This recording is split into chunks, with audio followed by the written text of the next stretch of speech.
Welcome to my vlog. Nagluluto po si Amiga ng munggo. Ito po ay ginisa ko na. Tingnan ko po kung kumukulo na siya. Ayan.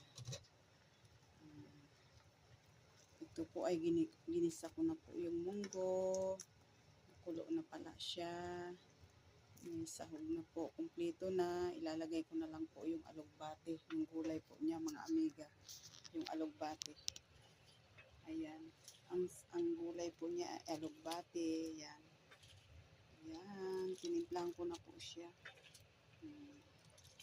Ayan po ang sahog ng aking munggo. Ayan lang po. Maraming salamat sa aking ayan po. Ayan. Halo-haluin lang. Tinimplahan ko na siya kanina. Ayan. Ito ay madali lang naman po yung alugbate. Ayan po ang aking lutong ulam na munggo.